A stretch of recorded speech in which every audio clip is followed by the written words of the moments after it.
जैसे एक्सरसाइज 12.2 है और 9वां नंबर क्वेश्चन है। इसमें क्या कर मतलब कि बोला है क्वेश्चन, देखिए ध्यान से। ये चांदी का ब्रूच है और चांदी से चारों तरफ से जैसे चक्का व्हील जैसा दिखता है आपको। इसमें जो है ना 5 को व्यास है। कितना व्यास है? 5 व्यास है। देखिए 5 को व्यास से बना है और एक पूरा सा गोला है जो वृत्त का। तो देखेंगे ध्यान से, वृत्ताकार ब्रूच की जो व्यास है वो कितना है?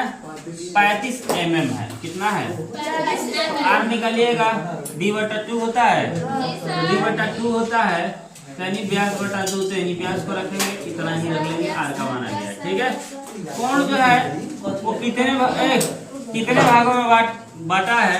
ध्यान दीजिएगा। बउआ पहला बतिया तारो बनवाओ देखो इधर। तो जितना बार में ये काटा है ना उतने से डिवाइड कर देंगे 360 में, तो हम लोग का परफेक्ट कोण क्या हो जाएगा? निकल जाएगा। परफेक्ट कोण निकल जाएगा। फिर कुल वांछित चांदी की तार की लंबाई बराबर होगा 5 गुने व्यास और प्लस वृत्त की परिधि। तो 5 यहाँ पर रख लीजिए, व्यास रख लीजिए और 2πr का मान रखिए। ठीक है, 2πr। तो यहाँ गुना करेंगे तो 175। क्लियर? 2 का 2, पाई का मान 22/7 और r का मान 35/2 हो जाएगा। अब यहाँ देखेंगे 2 से 2 कटा दीजिए और 7 × 5 = 35, यानी कि इसमें करा करेंगे तो 110 और 110 से यहाँ पर 175 को ऐड कीजिएगा तो 285 आपका आंसर हो जाएगा। कौन सी का?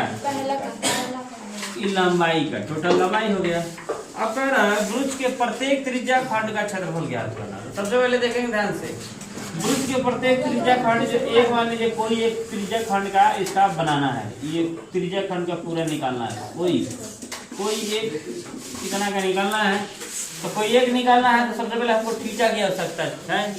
कौन सी की आवश्यकता है? थीटा का। तो थीटा निकाल चुके हैं, ठीक है ना। सीधे इस पे इंटर चलाइए, कपाल फोड़ दीजिए। देखिए तो थीटा का मान 36 रख दिए, ठीक है ना। कट गया 1/10, 22/7 उतर गया या 35 को 2 बार 35/2 को 2 बार लिख दिया है। ठीक है, 7 × 5 इसको कटा देंगे। देखिए ध्यान से, 5 × 7 = 35, 7 मान करो 7 से 7 गया। आई देखिए यहाँ पर हाई तो ये कटा था, इसमें 11 35 गुना करेंगे और इसमें गुना करेंगे, आंसर आ जाएगा।